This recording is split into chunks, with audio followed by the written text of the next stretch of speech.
Η σύναξη των φιλανθρωπινών.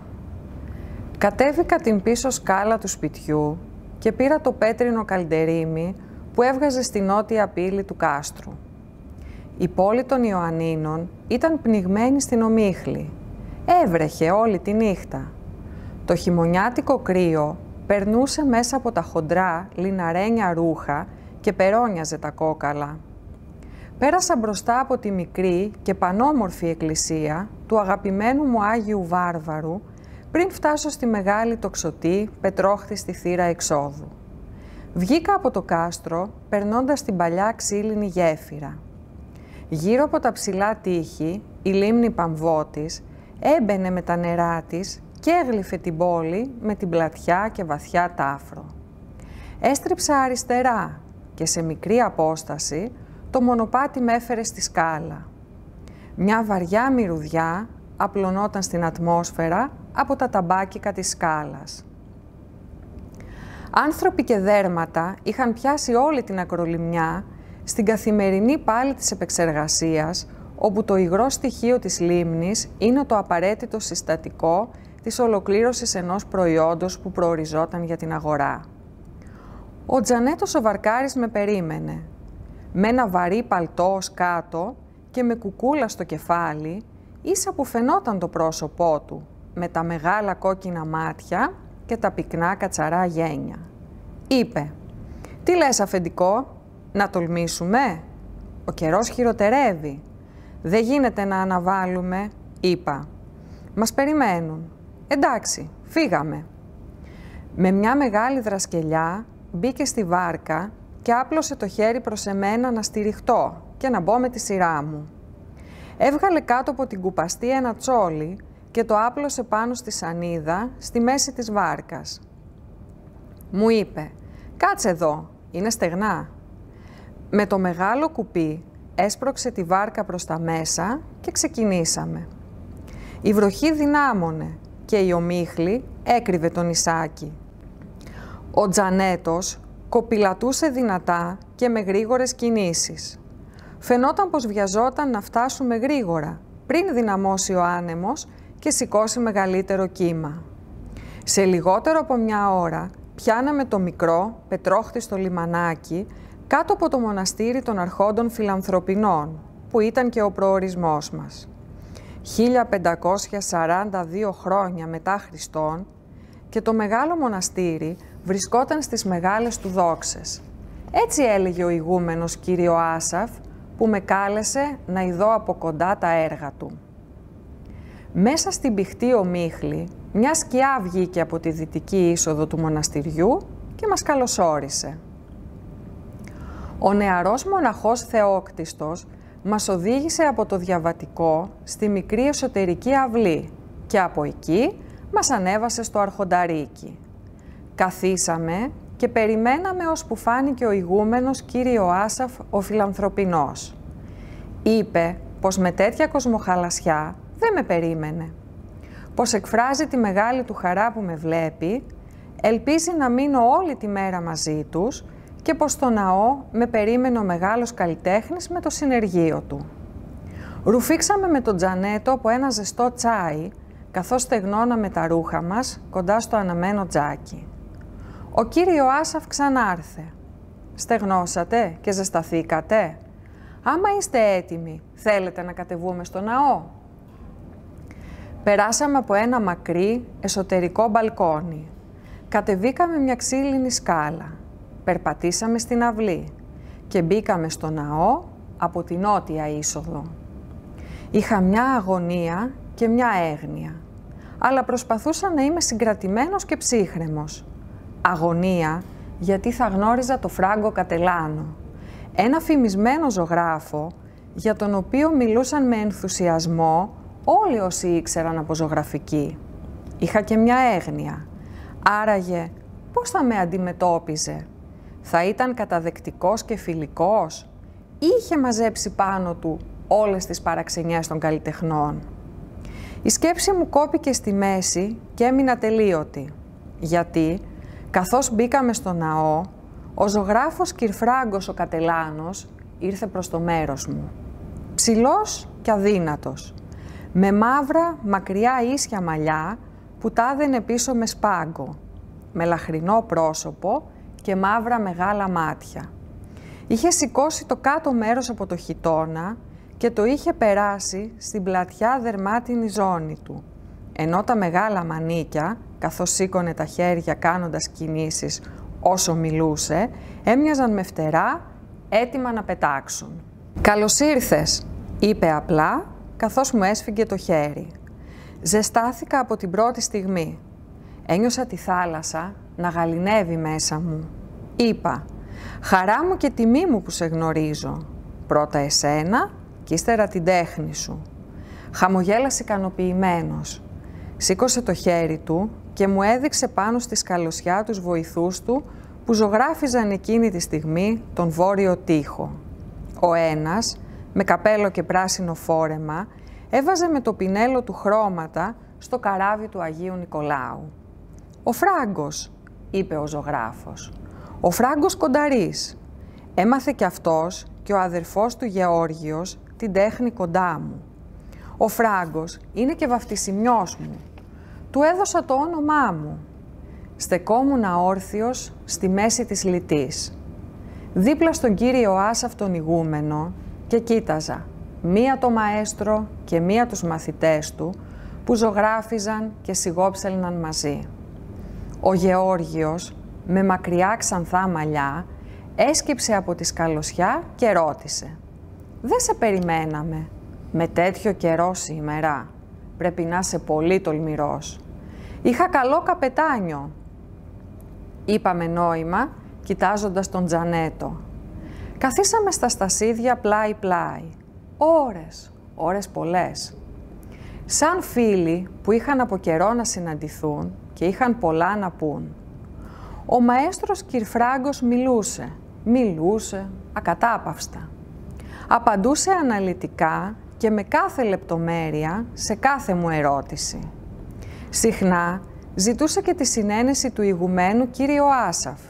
Εκείνος ήξερε τι μεγάλο όνομα κουβαλούσε πάνω του και μιλούσε με την αυθεντία του γένους των αρχόντων φιλανθρωπινών, που οι ιδρυτές τους ήρθαν από την Κωνσταντινούπολη και ρίζωσαν στο κάστρο των Ιωαννίνων, διαφεντεύοντας 400 χρόνια τώρα το μέγα οικογενειακό τους μοναστήρι του Αγίου Νικολάου στο νησί της Λίμνης. Όσο προχωρούσε η μέρα, τόσο ο μαέστρος γινόταν πιο αποκαλυπτικός και μεταμορφωνόταν. Ήξερε καλά αυτός ποια κληρονομιά έφερνε μέσα του και πώς ζούσε μέχρι τα κατάβαθά του τις ώρες της μεγάλης ευθύνης. Πρέπει να είμαστε αντάξιοι διάδοχοι αυτών που υπόταξαν το ταλέντο τους στη μεγάλη τέχνη των εκκλησιών. Κάποιες φορές, καθώς ζωγραφίζω, νιώθω το χέρι του κύρ Μανουήλ Πανσέλινου να κουμπάει στον ώμο μου και να παρακολουθεί τη δουλειά μου. Έρχεται στα όνειρά μου και κουβεντιάζει μαζί μου και εγώ τον ρωτάω για τα σχέδια, τα χρώματα, τα βλέμματα και τον καταλαβαίνω. Κάθε φορά φεύγει ευχαριστημένος, γιατί ξέρει πως πασχίζουμε να του μοιάσουμε. Η τέχνη μας είναι το εργαλείο στα χέρια του Θεού. Κοίταζα και ξανακοίταζα το έργο που προχωρούσε. Πινέλα και χρώματα, λεπτομέρειες και συνδυασμοί, υπομονή και εξουθένωση, γοητεία και ταπείνωση. Πώς πέρασαν οι ώρες, πώς ήρθε το σούρουπο, δεν το κατάλαβα. Ζούσα σαν σε όνειρο, σαν σε οπτασία. Αφού χρειάστηκε να επαναλάβει 2 φορές και δυνατά ο Τζανέτος για να προσέξω αυτό που έλεγε επίμονα. Δεν μπορούμε να γυρίσουμε στο κάστρο απόψε. Ο αέρας δυνάμωσε και θα κινδυνέψουμε. Τον άκουσα τελικά και είπα, δεν πειράζει, θα μείνουμε εδώ απόψε. Άγιε ηγούμενε, μπορούμε? Μόνο μπορείτε, είπε με ένα πλατή χαμόγελο ο κύριο Άσαφ. Ξέρετε πόσο σας αγαπάμε. Διέκοψε το διάλογο μαέστρος. Αθανάσιε, απόψε σκοπεύουμε να δουλέψουμε όλη τη νύχτα, μέχρι το πρωί. Σκοπεύω να κάνω μια σύνθεση των φιλανθρωπινών. Κάτι σαν σύναξη όλων των μεγάλων στον ίδιο χώρο. Αν θέλεις, να το συζητήσουμε κιόλας. «Τι είμαι εγώ», είπα. «Μου δίνεις μεγάλη αξία που με ρωτάς κιόλας. Φαίνεται, είμαι τυχερός απόψε». Η νύχτα έφερε κεραυνούς. Απροειδοποίητες αστραπές έκαναν για μια στιγμή τη νύχτα μέρα και οι βροντές συγκλώνιζαν το νησάκι. Ο άνεμος ούρλιαζε και η βροχή δυνάμωνε. Όλα τα τζάκια στο μοναστήρι έκαιγαν. «Μεγάλα κούτσουρα, μεγάλες φωτιές», έλεγε ο αρχοντάρης Ανδρώνικος, καθώς έριχνε κι άλλο λάδι στα λιχνάρια. Απολαύσαμε μια ζεστή σούπα στη μακρόστενη θολωτή τράπεζα κι ύστερα περάσαμε στο ναό. Είχα προσέξει ότι έλειπαν από τους τοίχους της τράπεζας τα μεγάλα πορτρέτα των φιλανθρωπινών που περιεργάστηκα την τελευταία φορά που επισκέφτηκα το μοναστήρι. Οι τοίχοι ήταν άδειοι. Ακόμη και ο τελευταίος φιλανθρωπινός, ο νεόφυτος, που κρεμόταν μεγαλοπρεπής πάνω από το θρόνο του διαδόχου του και σημερινού ηγουμένου κύριο Άσαφ, έλειπε από τη θέση του. Είπα να ρωτήσω τι έγιναν, αλλά δεν βρήκα ευκαιρία. «Στα μοναστήρια δεν ρωτάς», είχε πει κάποτε ο Θεοφάνης ο Αψαράς. «Κάθεσαι, βλέπεις, ακούς, αλλά έχεις το στόμα κλειστό, σιωπάς». Από τις ερωτήσεις υποφέρουμε, όχι από τις επισκέψεις των προσκυνητών. Στην ευρύχωρη αίθουσα της Λιτής τα φώτα ήταν δυνατά. Είχαν κατεβάσει πολλά λιχνάρια, λάμπες και κυροπήγια με μεγάλες αναμένες λαμπάδες. Πολλοί μοναχοί έστεκαν γύρω από το μεγάλο κυρφράγκο που έδινε τις τελευταίες οδηγίες, καθώς τα πνευματικά του παιδιά, όπως συνήθιζε να τα λέει, ο Φράγκος και ο Γεώργιος, οι κονταρίδες, προετοίμαζαν τον τοίχο. Στη βόρεια πλευρά, λίγο δυτικότερα από την πρόσβαση της Λιτής, προς το βόρειο εξαρτικό, είχαν κατασκευάσει παλαιότεροι μια τοξωτή κόνχη, έτοιμη να δεχτεί τις εμπνεύσεις και τα σχέδια των ζωγράφων. Κάποιοι υποστήριζαν μάλιστα ότι αυτός ο χώρος έκρυβε στα θεμέλια του τάφους προηγούμενων ηγουμένων που έζησαν εδώ αιώνες πριν. Τότε λύθηκε η απορία μου και για τα πορτρέτα που έλειπαν από την τράπεζα. Δόκιμοι μοναχοί τα είχαν φέρει και τα είχαν ακουμπήσει στους τοίχους ένα γύρο. Ο μαέστρος Κυρφράγκος κρατούσε στα χέρια του ένα μεγάλο σχεδιασματάριο. Μόλις με είδε, ήρθε κοντά μου. Με πήρε και καθίσαμε δίπλα-δίπλα στα στασίδια της νότιας μεριάς, ακριβώς απέναντι από την τοξωτή κόνχη. Άνοιξε το σχεδιασματάριο και μου έδειξε το σχέδιο. «Κάπως έτσι σκέπτομαι να κάνω τη σύναξη των φιλανθρωπινών», είπε και με το κοντίλι περιέγραφε τη σκηνή. «Εδώ θα ζωγραφίσω ολόσωμο τον Άγιο Νικόλαο. Θα κρατάει ένα μεγάλο ανοιχτό ηλιτάριο και θα αναγράφει επάνω όλα τα αιτήματα και τις οικεσίες των ηγουμένων για το μοναστήρι. Ψηλά θα τοποθετήσω το Χριστό για να δέχεται τις προσευχές και από την άλλη μεριά θα μαζέψω όλους μαζί τους ηγουμένους. Έτσι όπως είναι στα πορτρέτα?» ρώτησα. «Έτσι ακριβώς, μόνο που θα τους κάνω ολόσωμους, με τα ράσα και τα κουκούλια». Μια αστραπή πέταξε δυνατό φως από τα μικρά παράθυρα που ήταν ψηλά.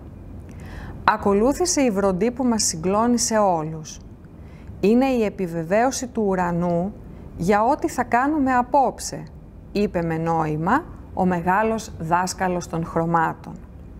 «Και η μεγάλη χαρά των φιλανθρωπινών που θα τους ανταμώσουμε σε αυτή τη σύναξη για να εφραίνονται οι ψυχές τους. Πάμε, να ξεκινήσουμε».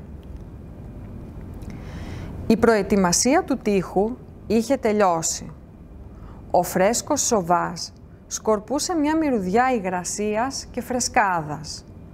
Ο μεγάλος μαέστρος ζήτησε περισσότερα φώτα να πέφτουν στην έτοιμη επιφάνεια.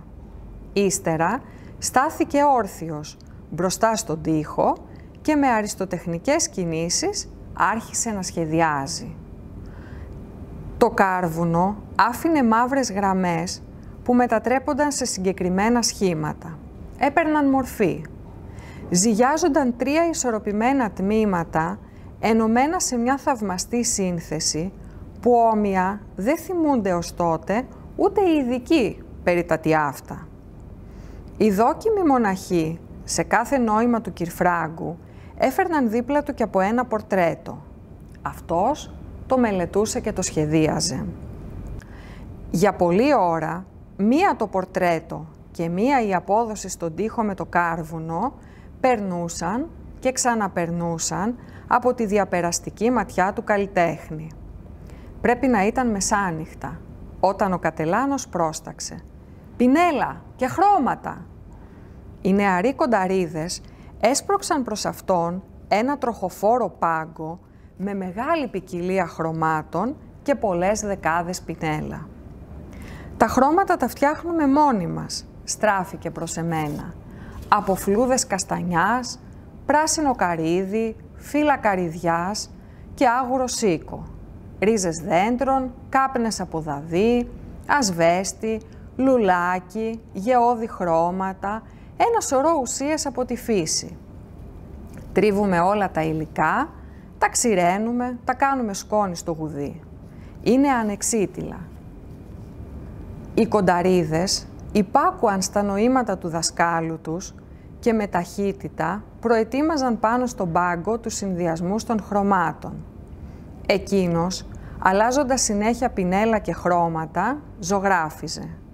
Ξεκίνησε από το Χριστό, που μέσα από το τόξο του ουρανού ευλογούσε με τα 2 ανοιχτά του χέρια, ενώ είχε μπροστά του ανοιχτό το Ευαγγέλιο. Δεξιά έστησε ολόσωμα τον Άγιο Νικόλαο με την αρχιερατική του στολή να δείχνει στο Χριστό το μακρύ ηλιτάριο, οικετεύοντας για την πραγματοποίηση των προσευχών. Μπροστά του οι 5 κτήτορες φιλανθρωπινοί, γονατιστοί με μακριά ράσα και γένια, τα επιρρυπτάρια στο κεφάλι και τα χέρια υψωμένα σε δέηση, να συνηγορούν σε όσα ο Άγιος τους παρακαλεί. Ξεχωριστός παριστάνεται ο Γεώργιος, με πυραμιδωτό κάλυμα και κόκκινο γύσο, μια και όλοι ήξεραν πόσο ξακουστός ψάλτης ήταν. Στα πρώτα χρώματα και στους προπλασμούς, ο Κυρφράγκος έδειχνε με νοήματα και έδινε εντολές με μια λέξη στους βοηθούς του, οι οποίοι περνούσαν τα χρώματα. «Μαύρο εδώ, καστανό εκεί, όχρα τώρα. Έτσι η σταυρή στο πολυσταύριο φελώνει, Γεώργιε. Άνοιξε λίγο το πετραχύλι του Αγίου Φράγκο, δώσε ένα τόνο πιο σκούρο στο δάπεδο». Ύστερα ήρθε η τελευταία ώρα των λεπτομεριών στα πρόσωπα. Ο δάσκαλος έμεινε μόνος, κατάμονος. Εμείς δεν υπήρχαμε γύρω του. Είχε γίνει ένα με τα πρόσωπα που ζωντάνευε. Αφοσιωμένος και καρφωμένος δούλευε τα μάτια. Τους χάριζε έκφραση και πνοή. Με μικρές πινελιές περνούσε τις ψιμιθιές στα πρόσωπα και τους γλυκασμούς κάτω από τα μάτια, στις παριές, στο μέτωπο. Δούλευε ασταμάτητα, χωρίς διακοπή, αμίλητος και σιωπηλός, συνεπαρμένος από τα συγκλονιστικά αστραπόβροντα έξω και από τη σαγηνευτική μυσταγωγία μέσα. Είχε βγει έξω από τον εαυτό του, σε μια ξέφρενη πνευματική πορεία υπερέντασης και καλλιτεχνικού πάθους. Πάσχιζε για το τέλειο, πνιγμένο στον ιδρώτα, με τα μάτια τεντωμένα. Έφευγε, πετούσε, χανόταν σε ένα ατέλειωτο και επίμονο δόσιμο, προκρίνοντας το παράφορο πήδημα από το γήινο και καθημερινό στο ουράνιο και ανεπανάληπτο. Ώρες ολόκληρες τον παρακολουθούσα κατάπληκτος και αποσβολωμένος. Τα μάτια του έκαιγαν από τον πυρετό. Το μελαχρινό πρόσωπό του είχε κοκκινήσει από τις συσπάσεις. Χοντρές σταγόνες κυλούσαν από τα γένια του. Μπόρεσα μόνο και είπα δυνατά. Σαν τον Δομήνικο και τον Κλότζα. Είχε τελειώσει.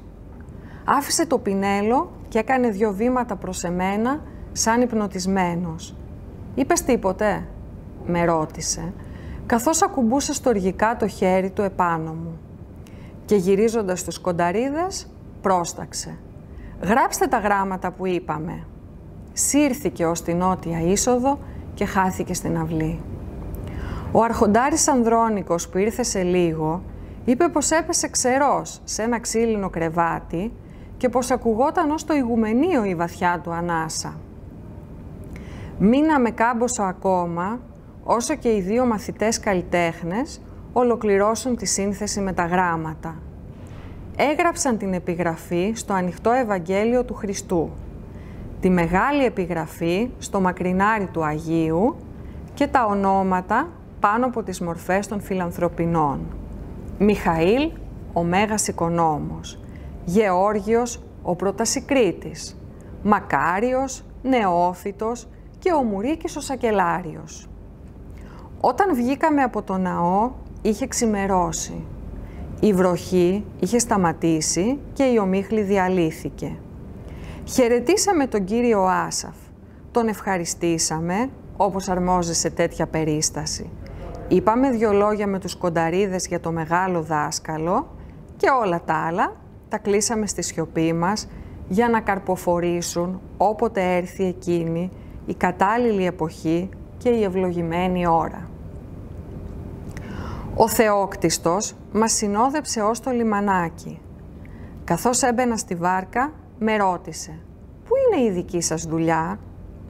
Σήκωσα το χέρι μου και έδειξα κατά την πόλη. Και τότε όλα φάνηκαν αλλαγμένα. Έφνης, μέσα από τα μεγάλα φωτεινά ανοίγματα, η πόλη δεν ήταν μόνο το κάστρο. Πλήθος πανύψηλα σπίτια, μεγάλες συνοικίες ανέβαιναν στους λόφους και κατέβαιναν στις κοιλάδες γύρω από τη λίμνη. Μεγάλοι δρόμοι και πλατείες. Ένα βουητό από τη σύγχρονη τεχνολογία έφτανε ως το νησί. «Εκεί είναι η δουλειά μου», είπα, «αλλά η ψυχή μου είναι εδώ».